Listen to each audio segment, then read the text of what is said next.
the honorable panel member of the World of Startups talk series.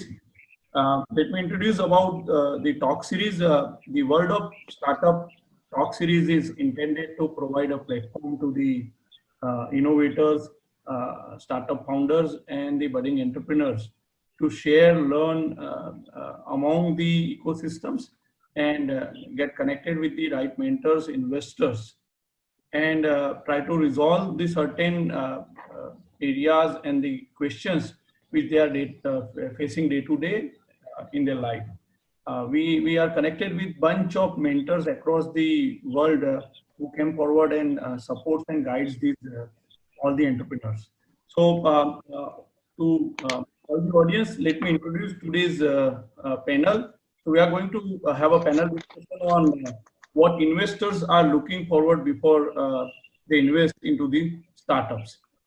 And on our today's panel, we have with us Dr. GANPAT Patel. GANPAT Patel is also known as a Pet Patel and widely known as Dada among the students and staffs of GANPAT University. Dada is an Indian and American high-tech entrepreneur, businessman, and philanthropist. Dada is also the founder of Cherokee International and has been president and CEO before retiring. Dada is also the president and patron-in-chief of GANPAT University and recognized professionally for his contribution to the field of electrical engineering and personally for his philanthropy. So far, Dada has generously donated more than 100 crores for the cause of education. He has been awarded with numerous of achievements and awards, and the list is too big. But recently, he has been honored and conferred with the one of the highest civilian honor from Government of India, which is a Padma Shri 2019. Dada personally promotes startups and entrepreneurship culture among the university and personally guiding, mentoring, and investing into many startups. He believes that the youth should be a job giver than the job seeker. His journey over the unpaved road throughout his life has motivated and guided millions of people's life across the world. We thank you, Dada, for joining us today to guide the young innovators. We also have thank you, Dada. We also have us today our distinguished speaker and one of the panel member, Shri Ketan Bhai Patel. Shri Ketan Bhai Patel is an investment catalyst, venture capital investor, and has mentoring so many startups and guiding them in the field of security, IoT, mobile wireless technology, AI, ML, media, SaaS, fund formation management, investment risk assessment, and was worked as a Nexstar partner in New Jersey from 2014 to 2018, which is a $100 million early growth venture capital fund focused on the living network and inventing recasting of mobile network as a dynamic entity leading to the unique insights into investment challenges and opportunities. He worked as a founder and managing director as a Nexstar partner. Adding to his professional achievements, he worked as a principal partner, New Venture Partners, New Jersey from 2006 to 2014, and has worked as a product management, technical sales, application engineer, again in California, and carries vast experience in the field of startup ecosystem. And currently, Ketan sir is also actively supporting and mentoring few of our startups at GANPAT University and helping us in cross-border association with American startups to get connected with Indian ecosystem. Thank you, Ketan Bhai, for being with us today. Thank you, Dr. Dabe, and good evening, everyone. Good evening, sir. We have with us uh, Mr. Mayank Patel. Mr. Mayank Patel carries more than 9 years of experience in banking and financial services and has completed 12 years as an academician and business incubation professional. He has also received CFA Chartered from CFA Institute, USA. His academic interests are financial markets, asset pricing, behavioral finance, risk management, and quantitative methods. He specializes in the area of fintech, investment research, corporate finance, and financial derivatives. He has presented a numerous of papers during various conferences and has also attended workshops on econometric and computational finance. He is a keen follower of political economy and development in the field of education. He is currently working as a JG University as an associate professor. Mr. Mayank Patel is also an active member of Gujarat Startup Ecosystem. He is a curator, mentor, guide, and one of the panel member at Government of Gujarat who reviews and supports the startup at raising the early seed grant for their prototype. Thank you, Mayank Bhai, for joining us today. Thank you for inviting me to this discussion forum. Thank you, sir. So this will be more of an interactive panel discussion, and we'll be starting asking the questions to the panel. I request all the attendees to also ask the questions into chatbot or question and answer section here, and we'll be taking care of all those questions. So my first questions to the panel member, Mr. Ketan Patel. How do you identify the startups for investment in line with your portfolio? Sir. Yeah, thank you, Dr. Dave. So let me clarify a little bit about kind of the investment activity that I've been involved with. When I started Nexstar Partners and when I was running Nexstar Partners, most of our investments were focused on what's called early growth investments. So typically that means companies that we're investing in were generally recognizing and realizing revenues in anywhere between say 2.5 to 5 million already. So typically a lot of the early stage development and the early risk associated with investing in technology companies had already been done. And what we were doing was providing growth capital in order to accelerate the revenue traction, the customer traction, and the market traction. That's one context. Before that, when I was a partner at New Venture Partners, we were effectively the first institutional money into a startup. And what that means is that we were typically the first funding source. We were writing the first check in the startup.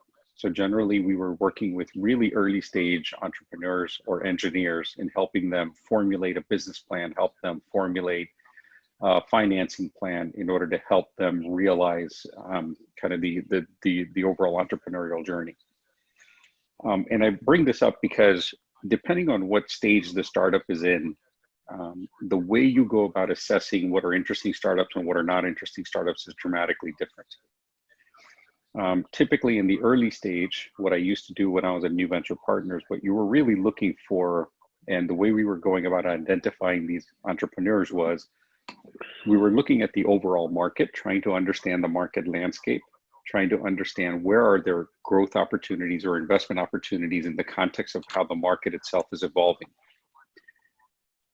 And in that case, what you're doing is you're looking at the market as it stands today, and you're trying to project what the growth of the market is going to be 5, 6, 10 years out, and trying to understand, how does the technology that's being developed within the context of the solution that the startup is bringing, how is that going to intersect with the market growth trajectory at some point in the future? Contrast that to what we were doing at Nexstar Partners. At Nexstar Partners, we were really looking at the market in a very different way. We were looking at not necessarily the future potential of the market. We were looking at what was happening in the market currently. We were looking at something that was much more near term, maybe 3 to 5 years as opposed to 5 to 10 years out. And in that particular instance, what we were doing is that we were looking for, we were really looking for, what's the word I'm looking, how does the current technology address the current market needs? So in the former case, we were looking at, what is the growth trajectory of the market long term? And then in the latter case, we were looking at, hey, look, there's a market need that exists today. How does the particular solution for the startup fit that market need in the near term? Great, great. Another question goes to Dada. Yes. Dada, the question is, from the investor's view, what are the advantages of investing in these startups at a very early stage? Well, from investor point of view, Yeah. so investors have many reasons. There are venture capitals, there are angel investors, and there are people like me who are retired but have a passion for certain things. So the angel investors are the investors that are usually they invest as a seed money, like Ketan Bhai said. They are the early investors, and they also have a passion for certain things. They have already made it in life, and because it is something coincides with their own interest, they would invest, and they are somewhat of a risk taker because they are probably a self-made millionaire. The venture capital are the one that are, as an entrepreneur or a startup, I would be very careful of them. They want to own you as early as they can. And if they own you, then they have taken away your drive. So if you don't need them, don't use them. Angel investors are a lot easier to work with because they themselves have gone through, so they understand the problems of the startups. Startups has a many problems, but one of the biggest problems that I have seen with the many startups is they go to raise money too soon. And the second biggest problem is they promise more than they can deliver.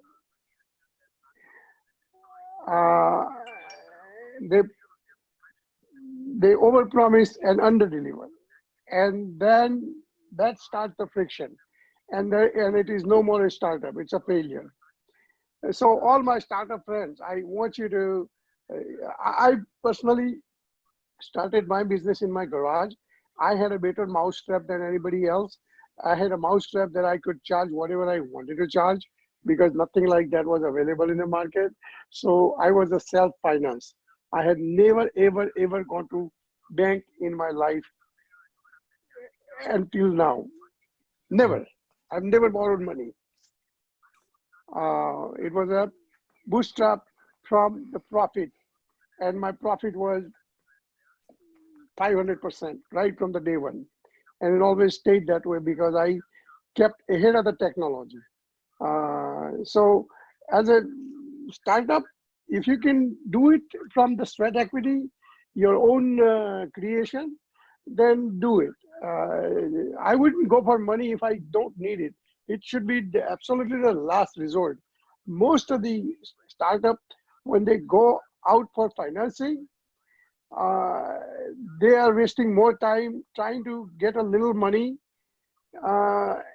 and they are busy answering questions to the investors, and whether it's an angel investor or venture capital or whoever it is, or relatives.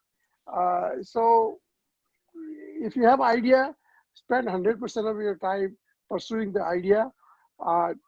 Try to live on a lean and mean in the beginning, which will require less and less money from whatever the sources are. And then if you want to go out for absolutely minimum money and give up minimum control of the company.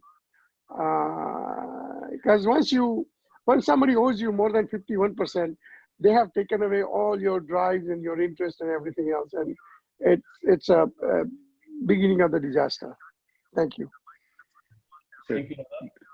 Dr. Dave, can I add something? Yeah, please, sir. Yeah. Sorry. So I think what Dada said is absolutely right. To all of the participants that are listening, if you don't need the money, please don't take the money from anybody. Kind of using your own and using self-financing and kind of growing the company. By the way, I am a venture capital investor. I made my business and I do my business in trying to invest in people who want money. Okay. So please understand that I know I'm contradicting my own self, but he's absolutely right.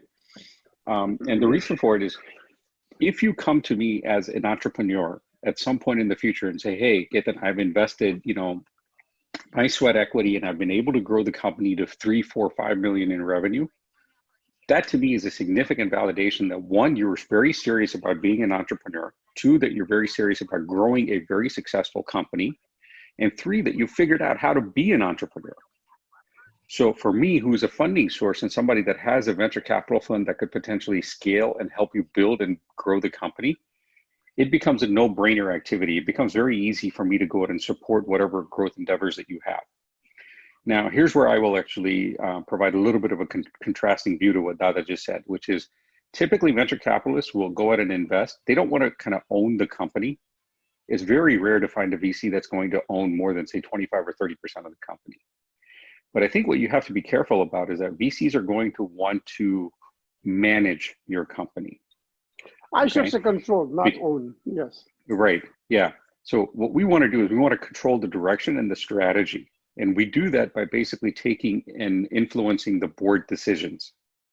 Right. So we're happy to share in the economics with the entrepreneur, and the entrepreneur will own the vast majority of the shares in the company. But the decisioning on kind of what the strategy is for the company going forward then becomes a shared responsibility. Yeah. Great. Thank you. Thank you for topping up. Just to bring into the notice of the honorable panel members, we have today an attendees from grade 4, Saurya Purohit. So from the early age as a kid, he's looking forward to start his own business in the field of chocolate.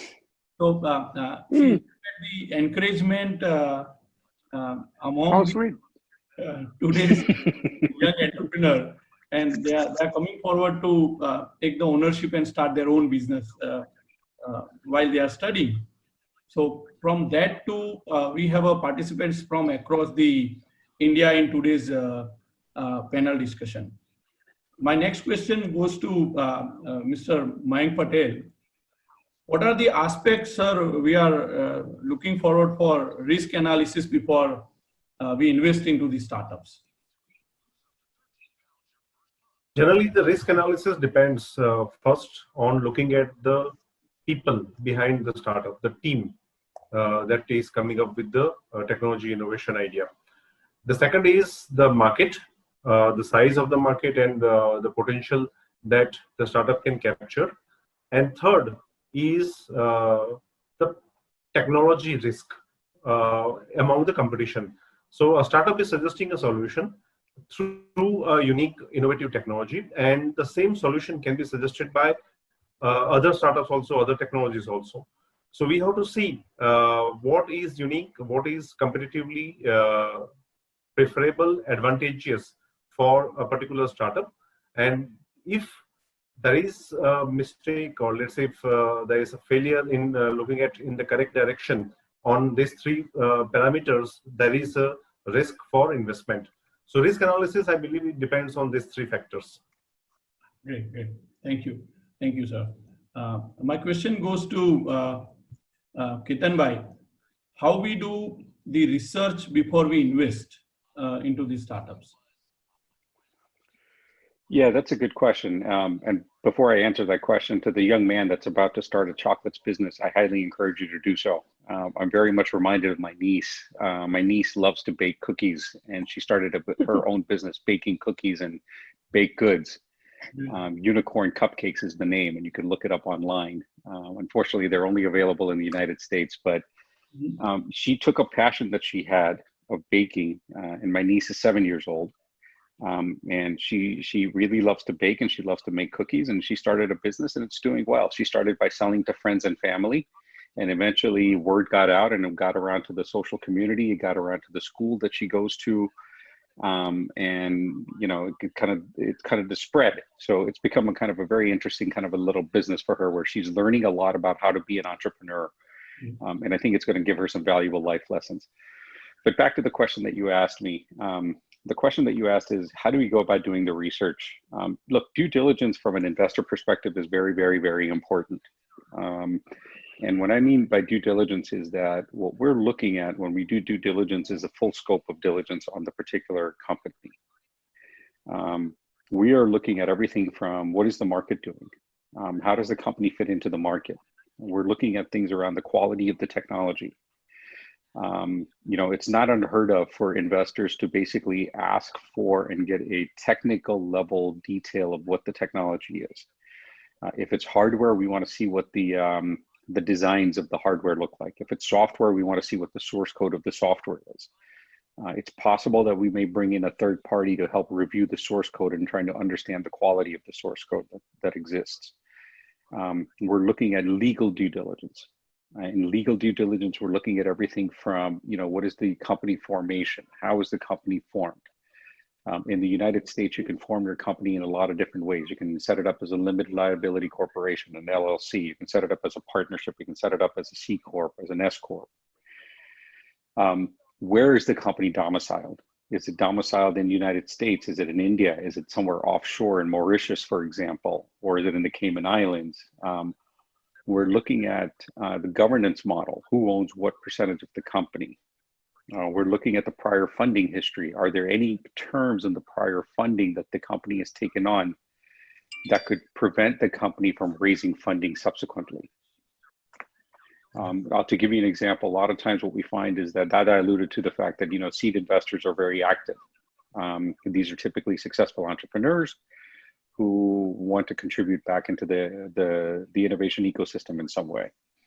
But a lot of times, a lot of the terms that they put into place have right of first refusal, or have a first exit priority on the company, or have a lot of these onerous and very difficult terms for the company to be able to raise subsequent rounds of financing.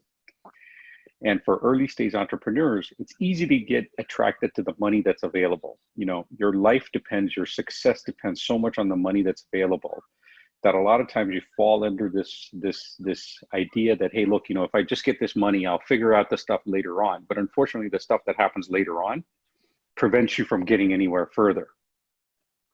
So when we're doing diligence, we're doing a very, very exhaustive diligence in trying to understand where does the risk of, and by the way, when we invest as investors, as professional investors, we understand that we're taking on risk. It's part of the game. It's part of what comes along. It's not that we're looking for an investment opportunity that's got zero risk. That doesn't exist. If it did, everybody and their brother would want to invest in that company. But the idea in doing the due diligence is trying to understand, where does the risk exist and what can we do in terms of how we structure our own investment to help mitigate or reduce that risk. Yep. And the final thing I want to share with you is that we do an extensive amount of diligence on the team. We want to understand what your educational background is. We want to understand what your professional background is. What kind of a professional reputation do you have? Who do you know that we can talk to get a better understanding of who you are? We want to understand your past successes. We want to understand your past failures. What have you learned from it? We're trying to understand what quality of an engineer you are, what quality of an entrepreneur you are, and what quality of a leader you are. By the way, all three of those are very, very different. You can be a great engineer, but you can be a lousy entrepreneur. You can be a great entrepreneur, but could be a lousy leader. Right. But in order to grow a complete company and be really successful, you kind of have to have all three dimensions, and you have to have all three of them in order to succeed. So if you are a startup and you're an entrepreneur and you start talking to an investor, you should expect anywhere from, I would say, 4 weeks to up to 8 weeks of continuous, ongoing, daily, persistent dialogue that's part of the due diligence process. If for whatever reason you're turned off by sharing any of that information, then you shouldn't be talking to investors. If you have something to hide, if your financial records are not up to date, if they have not been audited, then that's all of those things are going to be stumbling blocks when you start talking to investors. So diligence is critically important. True. True. Thank you. It was really very much insightful. My questions to Mayank Bhai, how you look at the proof of concept or a solutions which is proposed to you? What you basically review the solution? What we generally review in the solution is that can the solution, the proof of concept, be converted into a business model? Can the product or service be sold to someone who is ready to pay for it? Can money be made from that? That's the one part. Second thing is, what will it take to sell the product? How is the competitive scenario being placed? These are the few things that we look at when reviewing the proof of concept for investing, and sometimes also for incubation and mentoring. These are important things we consider from the perspective of long-term success or sustainable growth of the startup. Thank you, Mayank Bhai. My questions to Dada from one of our attendee, Manali Rawal. She has asked us that according to you, what kind of a person makes successful entrepreneur? Well, if you are an entrepreneur, you have a passion for something. But if you want to be a successful businessman, like Ketan says, you should be good at everything. That is managing, looking how to get along with people, how to treat people. If you have a selfish personality, you're not going to go too far. You should be a team creator and a team player. You should be a passionist, of course, goes without saying.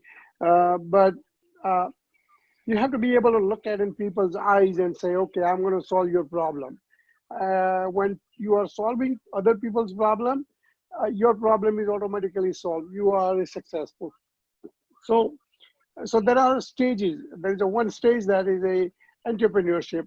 When I started my business in the garage, I had no idea what was going to happen.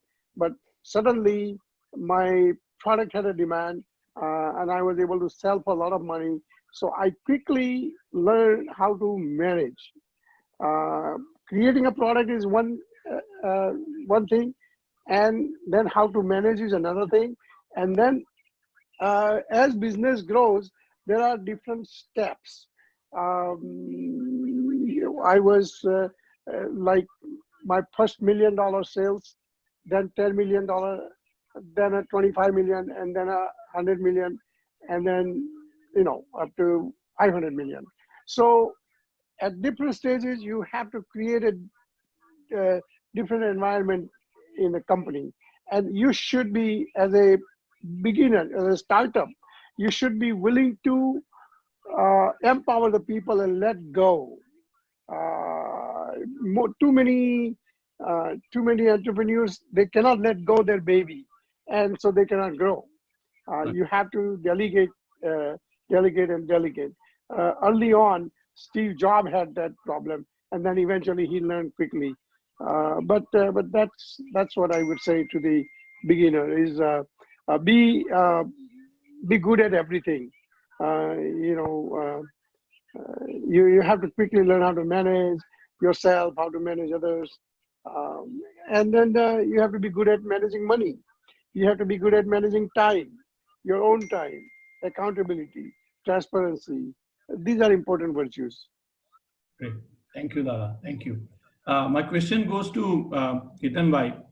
How do you differentiate between venture capital and angel investment? Yeah, that's a good question. I mean, and Dada kind of alluded to this a little bit earlier. Right. It's kind of almost two sides of the same coin, to be honest with you. The key difference between an angel investor and a venture capital investor is, where's the source of money coming from? An angel investor is typically somebody that's investing out of their own pocket. It's a pool of money that they have that belongs to them. A venture capital investor is not investing out of their own pocket. The money that's invested and provided to a venture capital investor are provided by a third party. So that could be a university endowment, it could be a pension fund, it could be an insurance company, it could be a high net worth individual in a family office. So a venture fund is almost like a mutual fund in a sense. It pools capital together from a bunch of different sources. And then once it has that pool of capital available to it, then subsequently invests in startups, right? Whereas an angel investor is basically, I have a pool of capital that I want to invest, it's my money. It belongs to me and I'm just going to make investments on my own. And the key difference between the two is that the incentives are aligned very differently between an angel investor and a venture capital investor. An angel investor is typically doing it because they feel they get some personal benefit, whether it's some economic benefit or some social benefit from investing in these startups. An institutional investor, a professional investor, a venture capital investor is a money manager, okay? And what you have to realize about that is that, and kind of Dada alluded to this, is their responsibility is not necessarily to the startup. Again, keep in mind, folks, I'm a venture capital investor. I've spent my vast majority of my career as a venture capital investor. I invest in startup companies. I want to see my startup companies do well. But my responsibility is not to the startup company. My responsibility is to my investors that have funded me. Okay? So the decisions that I make is always with the lens of, I have a responsibility. I have a fiduciary, in the United States, there's a term, it's a legal term called fiduciary obligation. That means that I have to put the interests of my investors first and foremost before putting the preferences of my portfolio companies. Okay, so what that means is when time comes where I have to decide on what's more important, I am legally bound because of my fiduciary responsibility to my limited partners to do what's right by them. And if that means that I have to stop supporting the entrepreneur, if that means that I have to stop supporting the startup and basically cut off funding, that's the unfortunate reality. Whereas an angel investor may say, hey, look, no, I still want to support this innovation. I still see the long-term potential in this particular individual. They're having a tough time. I don't, as a sole kind of an angel investor, I don't have that fiduciary responsibility because it's my own money. And as a result, I may continue to support the endeavors of that particular, that startup or that particular entrepreneur. So as I alluded to earlier, it's kind of, it's two sides of the same coin, but they're very different sides of the same coin.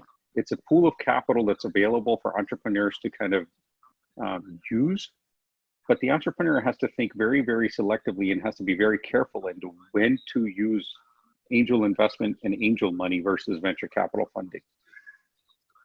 Right, right. Thank you. Great insights about the different funds and different source of the fund. My question goes to Mayank. How do you see the team before investing into these startups? A team before investing? Yeah. Yep. I think this is one of the most important aspect. Ketan bhai just mentioned in one of his response to your question that team is one of the critical thing. What generally mentors, incubation companies, or even angel investors and venture capital funds, they look for is what is the quality of the team?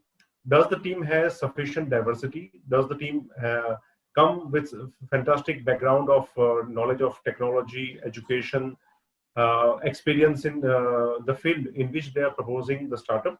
And can the team work together for a long time?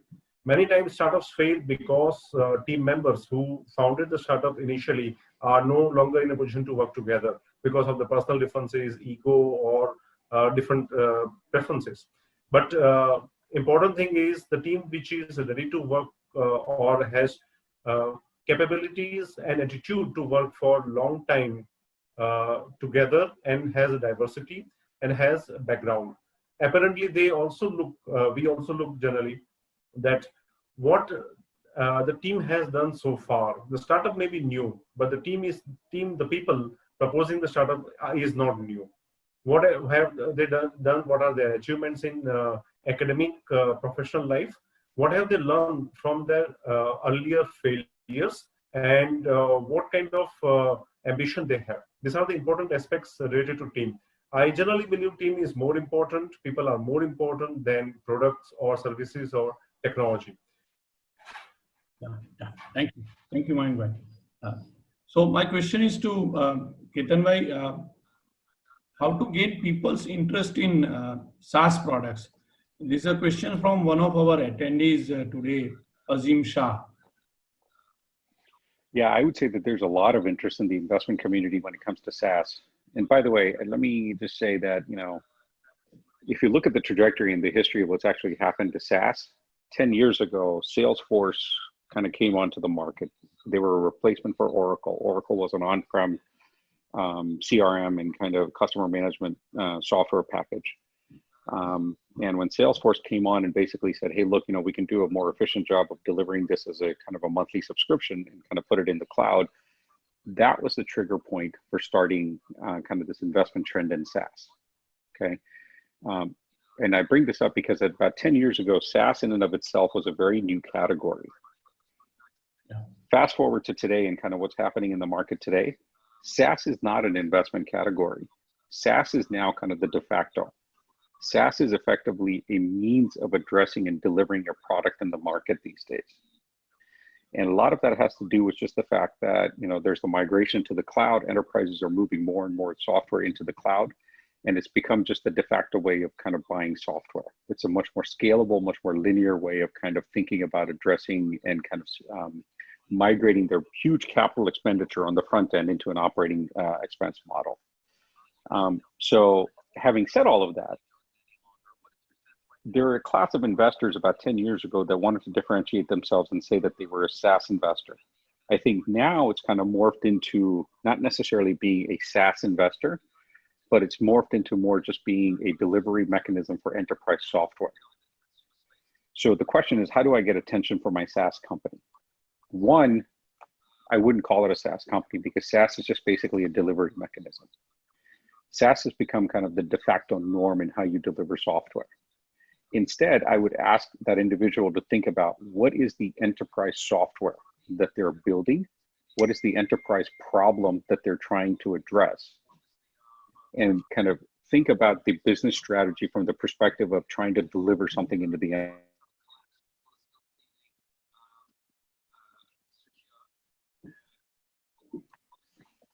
Yeah. So the question is to you, Ketan bhai. How do you see the future of the future technology-based startups like blockchain? Can they attract the business and the investment both? So it's another very good question. Basically, blockchain is also a technology domain that's actually become very, very interesting, and it's got a lot of attraction. I myself, in my last fund, basically made an investment in blockchain. Here again, you have to be very careful about what you mean by blockchain. There's two different portions of blockchain. There's the blockchain protocol itself. And then when people refer to blockchain, all too often, they also refer to the cryptocurrency aspect of blockchain. Okay. Yeah. So let's differentiate between the two. Cryptocurrency, there is a lot of investment interest there, but a lot of investment interest is now coming from a lot of the large financial institutions because cryptocurrency has become an individual asset class in and of itself. I personally have my opinion on kind of whether or not cryptocurrency is sustainable because I think over time it's become so speculative right now that there's no correlation to kind of how the overall financial markets are moving. So it's become a completely uncorrelated asset in and of itself that kind of bounces around in price independent of what's happening with the broader economy. So I have some concerns around that. But if you're talking about blockchain as a protocol, and I made an investment in a blockchain company that was using the Hyperledger or the distributed ledger protocol in order to address a security need in the IoT space. So IoT, you have a bunch of distributed devices. There's no way for you to go ahead and have a centralized security offering. The Hyperledger and the distributed nature of the Hyperledger in and of itself is conducive for a distributed environment where these distributed endpoints reside.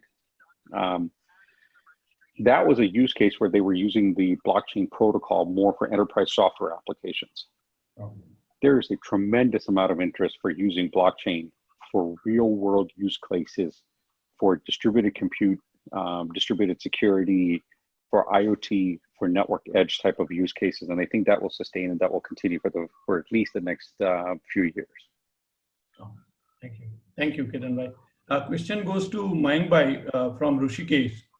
Rishikesh is asking that what is the ideal size of the team? Is there any golden formula?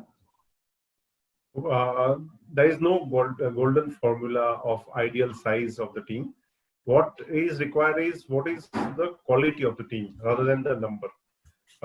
One is the team having sufficient diversity of education background, experience, knowledge. Another thing is what has the team done? I'm just repeating what I have said earlier also. What are the achievements of the team in their previous work and academic career? So this is important rather than having, let's say, a 2-member team or 3-member team or 4-member team. There is a fantastic startup. I give you an example here, based in Netherlands. This startup had a 30-member founding team, and they won in Australia. There is a solar power car race every year being held, and this team from Eindhoven University won that race in one of the year, and then just come out with a venture called Lightyear Ventures. 30-member founding team, and not a single person is leader or controller or commander. Okay. So when I interacted with them through some intermediary, one question that I ask is, who is your leader? And the answer was, depending upon the question that needs to be solved, we have a leader in the team. Okay. No leader otherwise permanently. So there is the same thing. There is no ideal size golden rule for the number of team members. It depends on the kind of problem that you want to solve, and can team member have the capabilities to bring an answer to that. That decides the team. Great. Thank you. Thank you, Mayank bhai. I think it has answered the Bagul's question. We have questions from Darshan Rupani. Ketan bhai, he's asking that how to approach the investors to invest their money to our startup.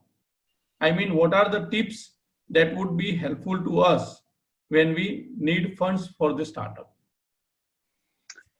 Oh boy.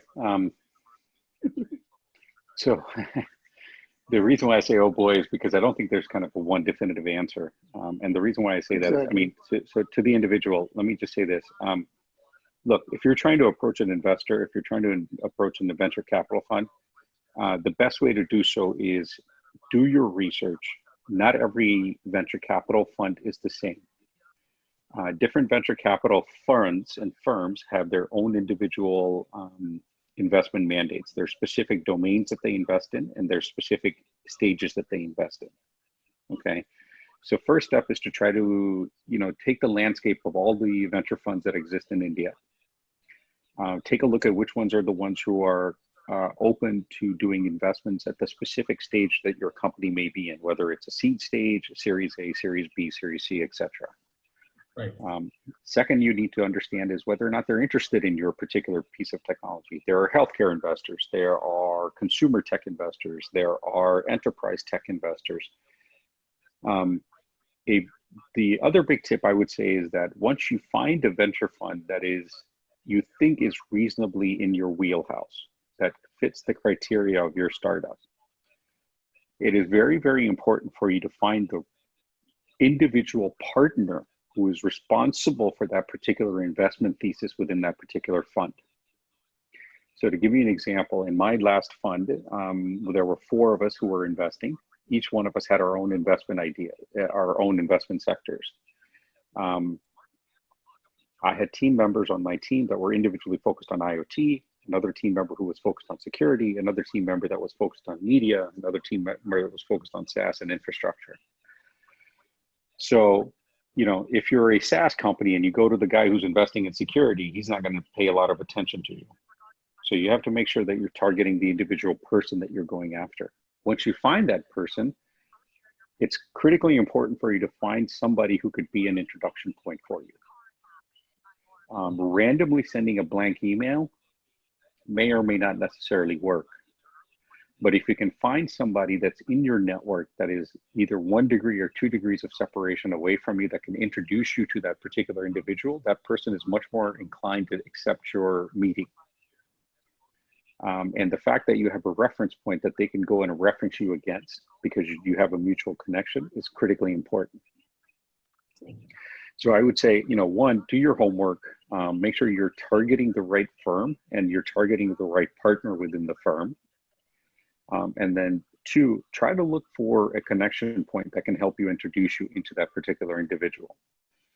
Beyond that, I would say, look, you need to have just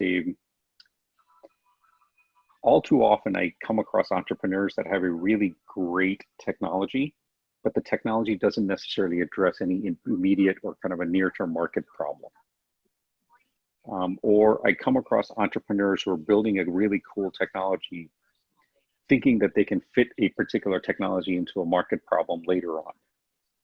As an early stage investor, I think what you really need to do is you need to convince the investor that the problem you're trying to address is a really big problem.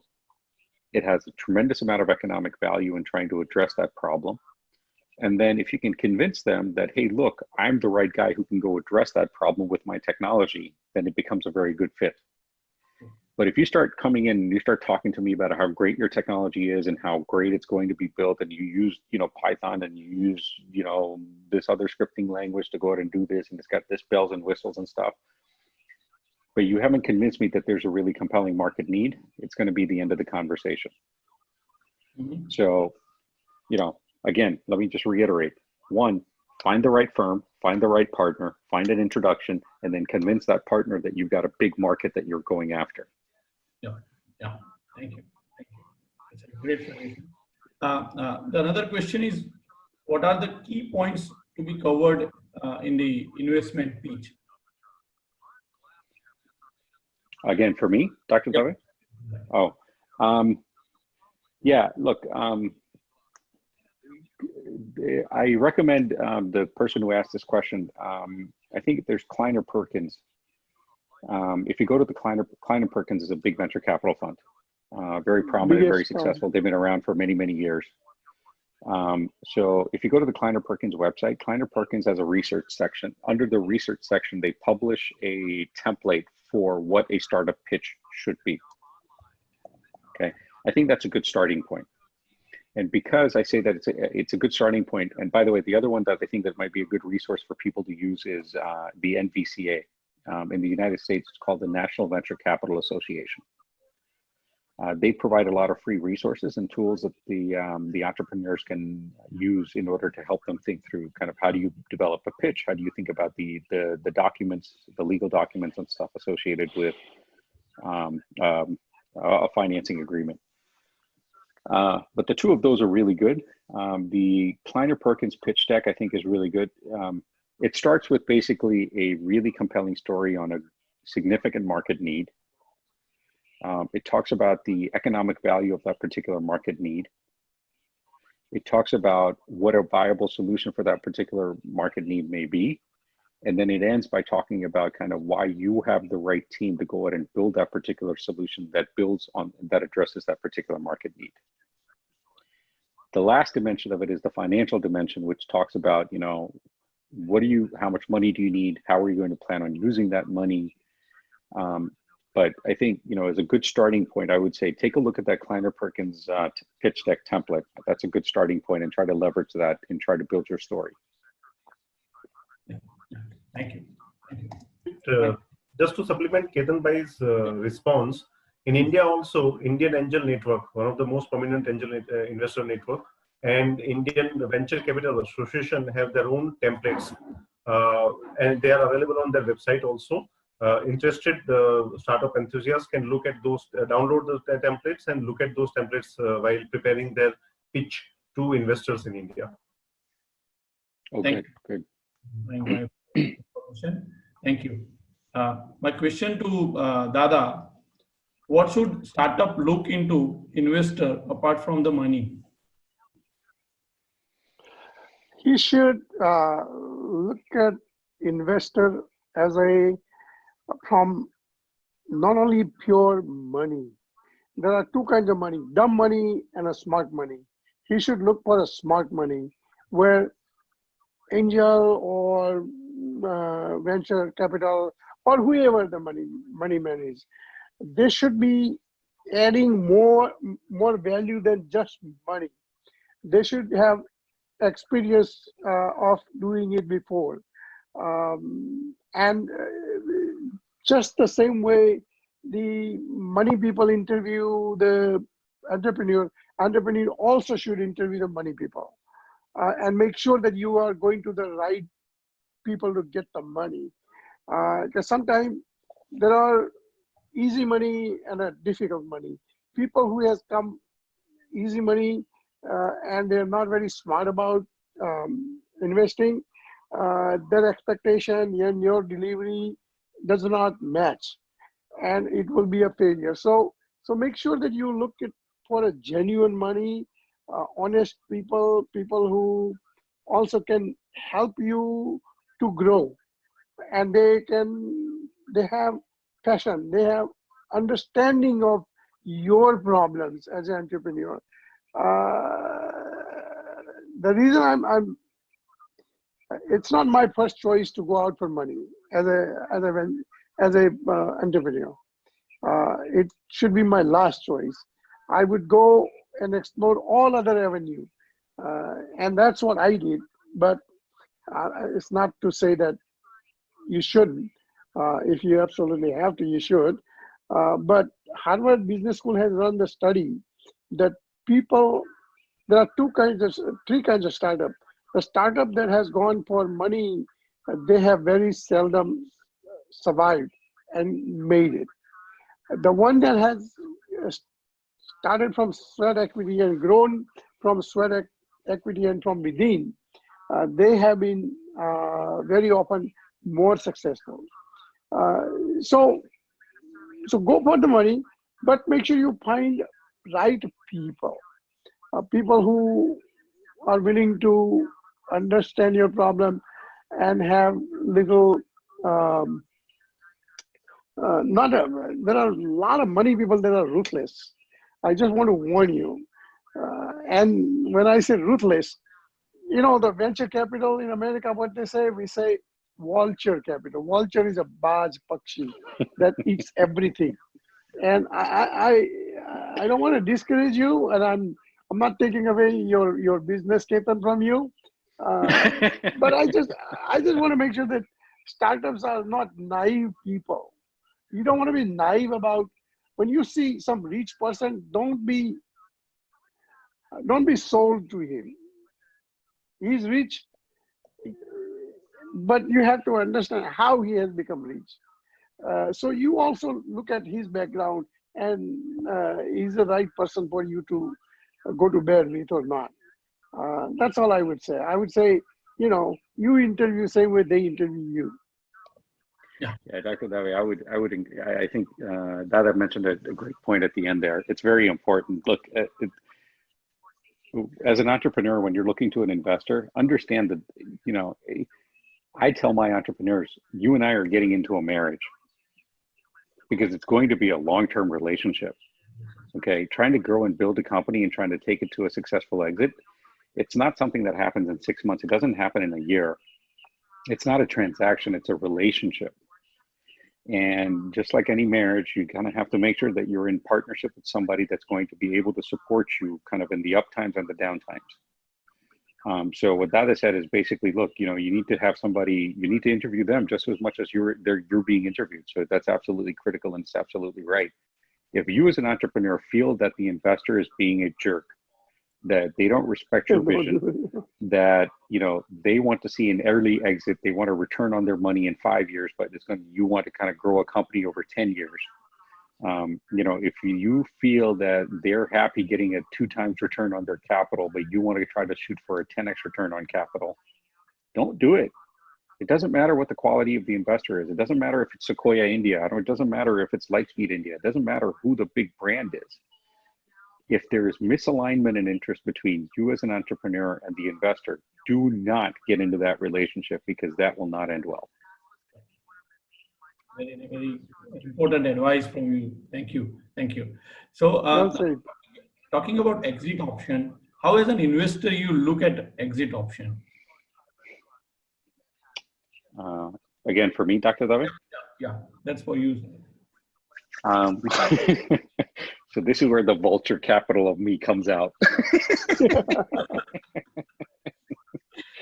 Because again, keep in mind, because I'm an institutional investor, because I have fiduciary responsibilities to the investors that provide money to me, my interests are to generate as big of a profit as I can for the investors that have put money into my fund.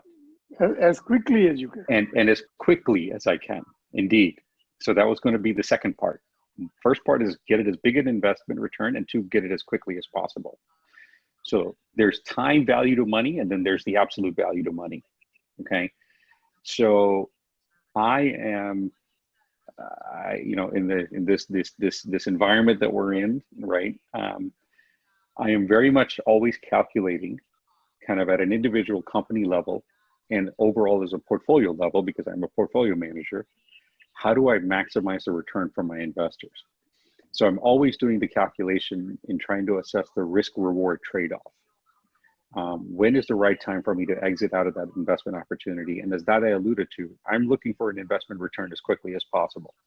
So if I think that there's a return possibility in 3 years, I'm going to encourage the entrepreneur to get to that exit return in 3 years. If I think it's 5 years, it's going to be 5 years. If it's 12 months, it's 12 months. I invested in an Israeli technology company that was doing, it was an IoT machine learning based technology that did predictive maintenance on motors. Okay. Motors have a rotational speed to them, and you can understand kind of using some machine learning and some data collection techniques and kind of when a potential failure for that rotating component may happen. You know, we were in conversations and trying to raise the next round of financing. And in the process of talking about raising the next round of financing, we were offered for an exit. One of the customers said, hey, look, you know, we want to potentially invest. And as they were doing more diligence, they said, hey, look, we don't want to invest, we want to own you. You know, at that point in time, you know, it was a good exit for us. We ended up getting a 4x return on our capital in 18 months. Mm-hmm. Now, when I made the investment, I wasn't really looking for a 4x investment. I was looking for kind of a 10x return.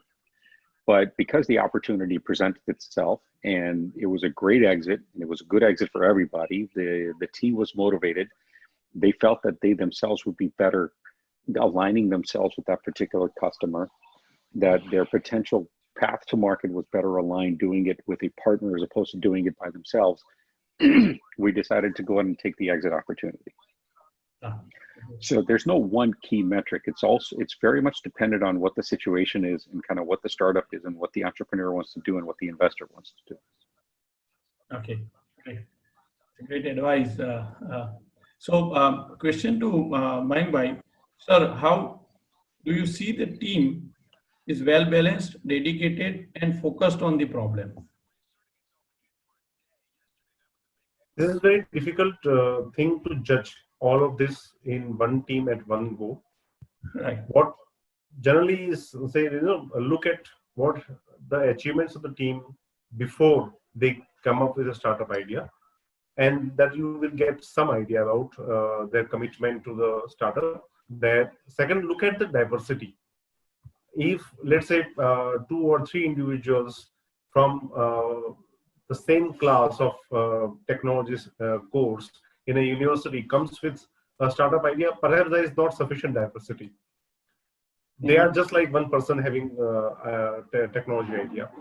What generally is, can be seen or should be seen is that do they have diverse skills, diverse background, education that can bring different capabilities to the team and that can improve the probability of success for the startup.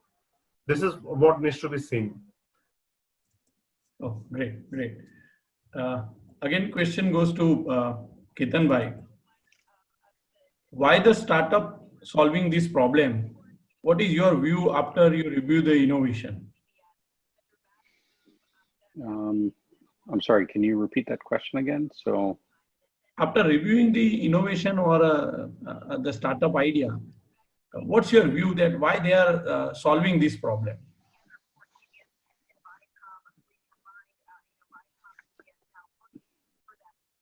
So after I review a particular innovation, kind of, it's dependent on kind of what the innovation is and what the market itself is, right?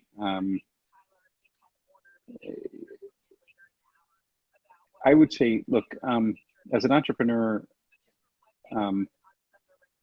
I don't look at the innovation, right? The innovation is, and by the way, for some of you, here's a really good book that I think everybody should read. It's called The Lean Startup by Eric Ries. Okay, Eric Ries was an entrepreneur in Silicon Valley. He started his own company, had a lot of failures. He actually had 3 different failures before he figured out what the path to success may look like. And it's called Lean Startup. It's a very, very heavily read, very well-influenced book. And the reason why I bring this up is because for every problem that exists, there are multiple different solutions. Okay, so what I look for as an investor is, can you convince me that there is a really significant problem? If you were talking to me about an innovation, know that that particular innovation is just one of multiple different solutions to a specific problem, right? So you may have a fantastic innovation, but there's probably 5 other guys just like you who have a different solution that can address that same problem in equally the same way.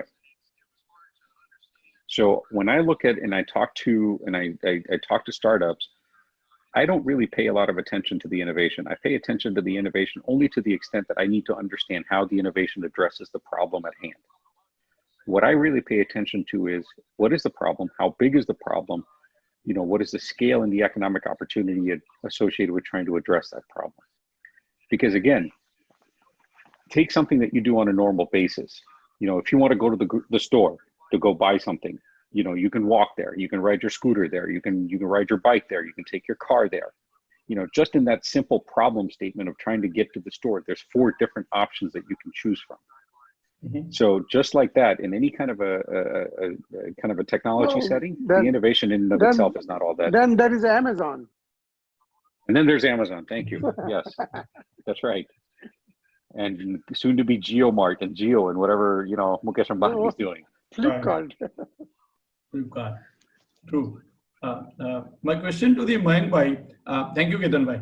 My question to the Mayank Bhai, is a formal education program with concentration to startup and entrepreneurship is beneficial and need of the hour today?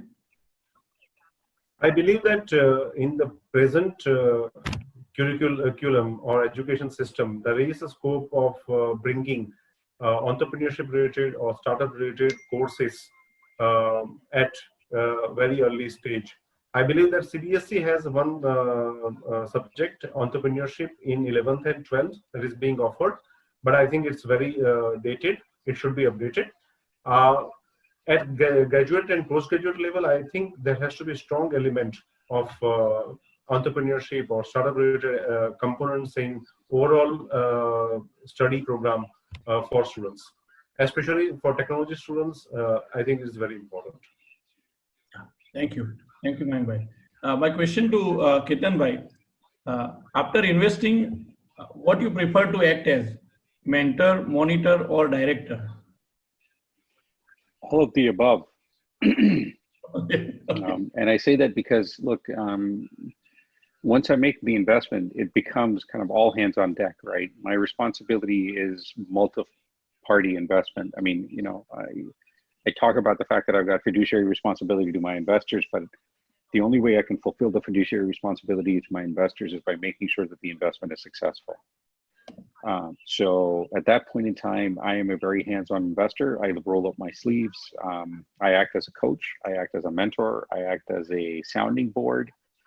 I definitely, all of the investments that I make, I try to take some sort of a board seat and board responsibility. So I definitely try to have a level of influence or some sort of voice in the direction of the company.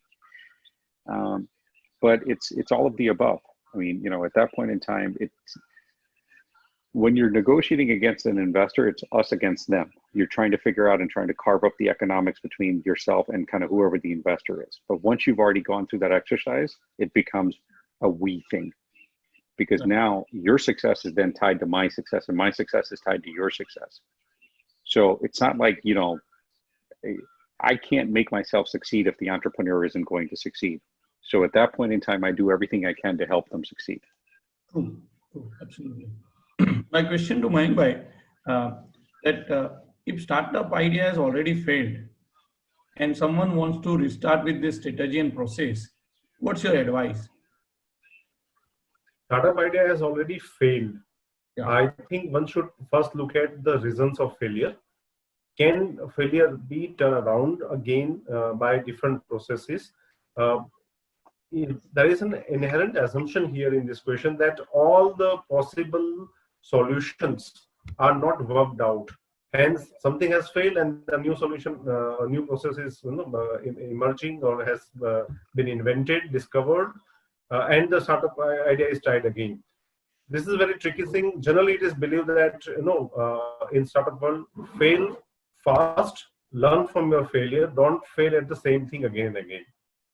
So I believe this is it's very important to understand the reasons of failure and not to try the same thing again if the reasons are very evident. But if, let's say, some process is not tried, yes, you can try one more time to turn it around. Okay. Great. Thank you. If someone has a good idea, Mayank Bhai, again questions to you. If innovator has a good idea and wants to bootstrap or get it done from the saving or family funded, what are the areas where one should do a risk analysis before putting the own money? So one thing, when anybody is coming out with a startup or entrepreneurial idea, whether it's based on innovation, technology innovation or not, is that be prepared to forego your monthly salary or expectation of monthly salary for at least 3 to 5 years. If you are ready to take this thing, if your family is able to digest this thing, go ahead, do it. But if you are not able to forego the security, safety of salary being credited every month in your bank account, perhaps a startup idea, this is too risky for anyone. This is one thing I would like to advise all of the participants here. No, thank you. My questions to Ketan Bhai. What should be the approach for fundraising for B2B kind of a startup? Again, kind of B2B is a broad category. It's kind of it's a market defining category, right? Kind of you have the B2C segment where you're kind of developing some sort of a solution for the consumer market. B2B is effectively trying to go after some sort of the enterprise space. Again, when you say B2B, all business is not created equal. You have kind of the really top end, you have the really large enterprises, the global companies, what in the United States we call the Fortune 100. You kind of have different tiers below that. You have the SMB market, and you kind of have the really small kind of mom and pop shops. So the question here is, what do you define and what do you mean by the B2B space? What segment of the B2B market are you really going after? Mm-hmm. When you go after the really big guys, basically what you're doing is you're going after what I call a whale hunting expedition. These are really big companies, but if you are successful in attracting attention from one or multiple of these really big companies, each of those companies could individually lead to a particular big revenue contract for you. Could be in the millions, tens of millions of dollars. And depending on the technology that you're building, could be even hundreds of millions of dollars. Contrast that to the bottom end of the spectrum where you've got more of the SMB space. SMB stands for small and medium businesses. It's a very distributed market. It's a very fragmented market. There's a lot of these companies. There's a lot of these individual businesses that exist.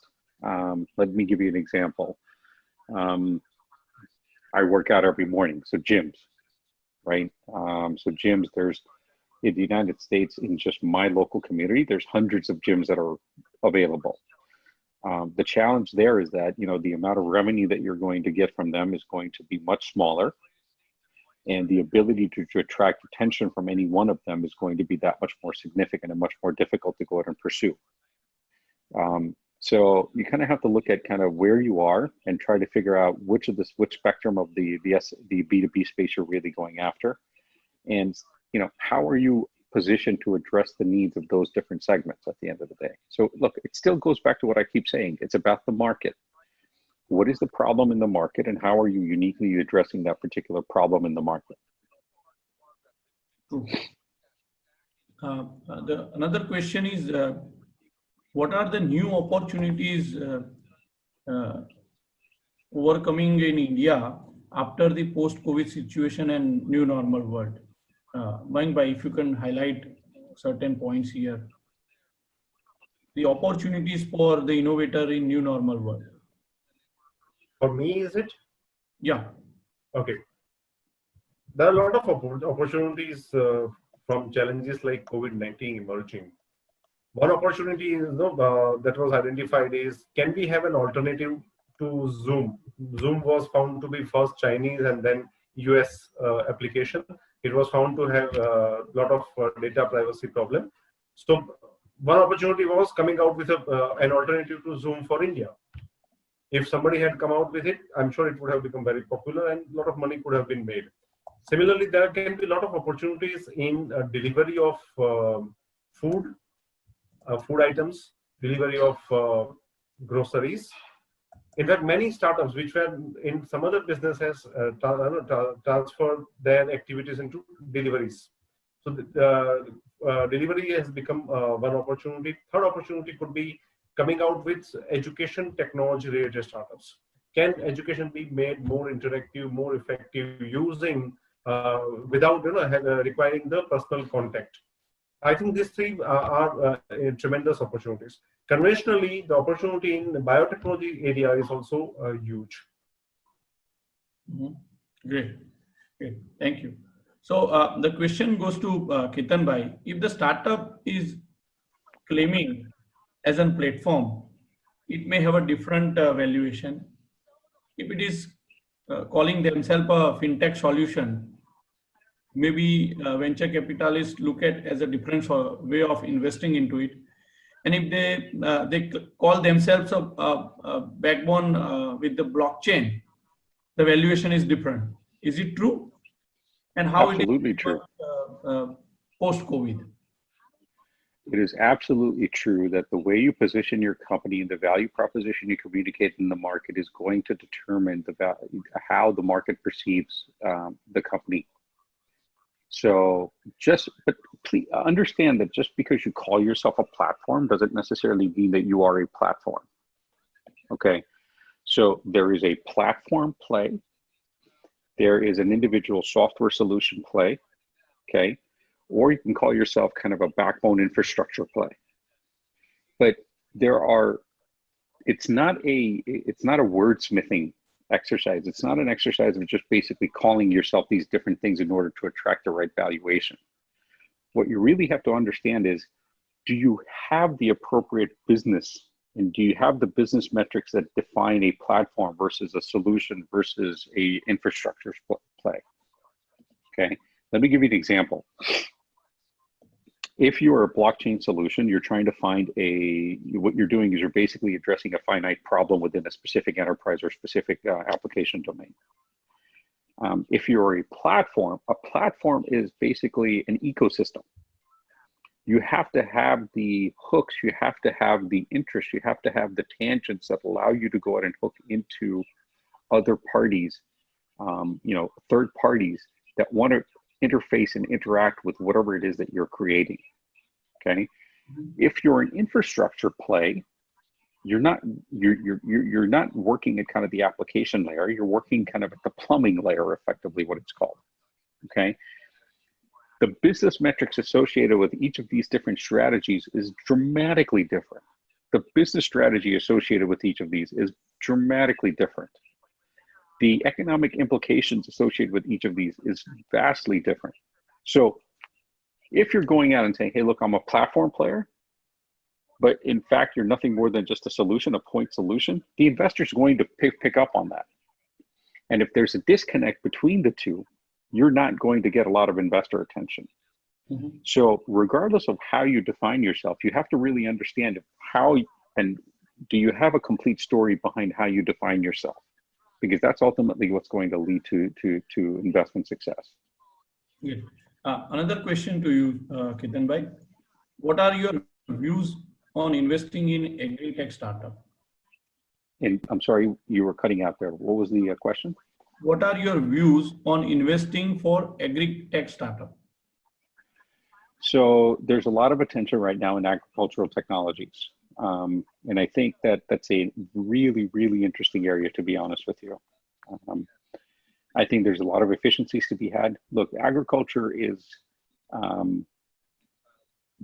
it's a very labor intensive and in a lot of ways very inefficient market. Using technology to drive efficiencies could be tremendously valuable.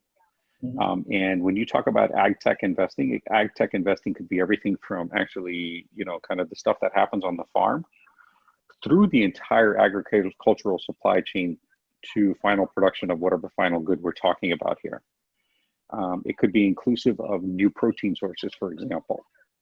Plant-based protein right now in the United States is very, very hot topic. Replacing other protein sources with more sustainable protein. There's a secondary effect to kind of what's happening in the ag tech space around sustainability and better use of the climate and the impact it has on climate change and such. So I'm personally pretty bullish, and I think there's a huge opportunity. But again, it kind of depends on what do you mean by ag tech and where exactly are you going, what problem you're trying to solve. Mm-hmm. Yeah, thank you. Thank you, sir. My question to Mayank bhai, if there are some consultant claims that they can help for fundraising, is it a good way to take their paid help? And how many percentage startup take such paid consultancy?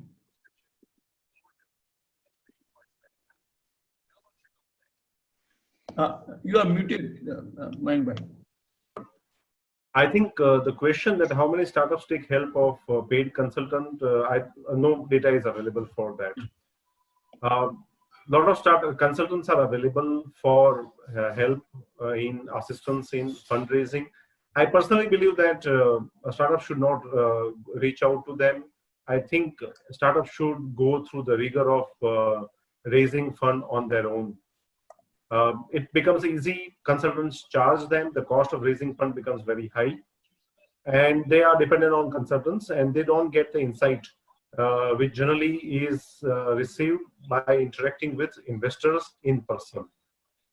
So this is my response. I don't think I am encouraging reaching out to consultants for fundraising. In today's world, you can find out the list of venture capitalists in India, list of angel investors in India online. You can mail them directly. They will respond if they like your idea. Why do you need a consultant? I agree. Who needs a middleman?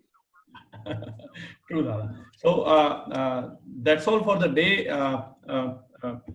Moving towards the concluding ceremony of the today's talk on the panel discussion, I thank Mr. Ketan Patel for joining us all the way from USA. Thank you, sir, for sparing your time and guiding, mentoring the innovators in India from all the states. It must be helpful discussion to all the participants, and we have seen a lot of encouragement on asking the questions. They have a lot of queries related learning the investors' mindset, and if so require, I will share certain questions to you over the email so that we can help the participants. I thank Mayank Patel sir for again guiding, mentoring us throughout the session and helping the audience understanding the investors' mindset. And thank you so much, Dada, for joining. No problem. And guiding all of us here. You are really a source of inspiration, and Thank you. media of business and venture fund. And I want to wish all the entrepreneurs a lot of luck. Continue doing what you're doing. It's a great to be entrepreneur. I have been entrepreneur all my life.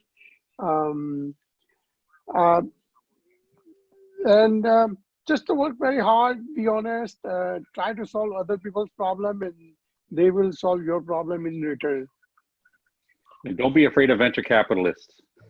And don't be afraid of it. Dr. Dave, thank you so much. This was a lot of fun. I really appreciate it. Yeah, be careful with them. Interview them just the way they interview you. Dada, nice to see you. Mr. Patel, thank you so much. Have a good evening, I'm folks. sorry that I have a, let me just share one of my experience. Early on, when I was starting my business, I thought I had a great product, and then I kept going around. I went all the way to Middle East. At that time, these oil people had a lot of money floating around, and so people used to go to them, including Exxon, used to go to them for their startups. And so I thought it was the easy money for them because it's oil is free and coming from the their own pressure. So why should these people be so tight with the money? And I found out real quickly that it was pretty scary for me that I'm going to lose my flexibility, my control for a little bit of money. So I said, okay, I told Dadi, we are not going to the store for next 2 years, 3 years. We're going to have to leave hand to the mouth and let's do it from our own resources. And so that's exactly what I did. And I'm glad that I did that because so until the end of the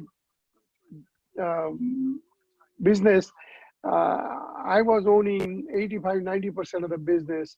And but even within the 15%, I made few millionaires in the process, and everybody it was a win-win situation. I don't know how it would have worked out if I had gone for money, but I had a feeling that it would not have worked in my case. Thank you. Thank you. Yeah, thank you, Dada. So, bye, everybody. Yeah, goodbye, sir. Ketan bhai has to leave. At the end, I would like to thank Akshay Patel for coordinating and arranging everything required to have this panel discussion. Thank you, Akshay. Thank you, sir. Professor Remy, thank you so much for helping us coordinating with the panel member and inviting them, especially Mayank. Thank you, ma'am. Thank you, sir.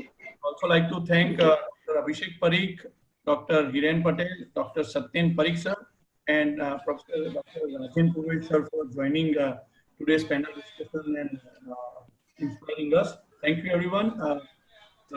Thank you, and a happy Janmashtami.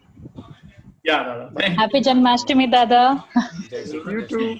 Thank you, Yes. sir. See you Bye, later. Dada. We Bye. have written our email address in the Q&A. If anybody has any questions related to today's topic to the panel member, please do write to us and we'll get it done with your suitable answer. Thank you everyone for joining. Stay tuned with us. We'll be coming with a lot of other exciting topics.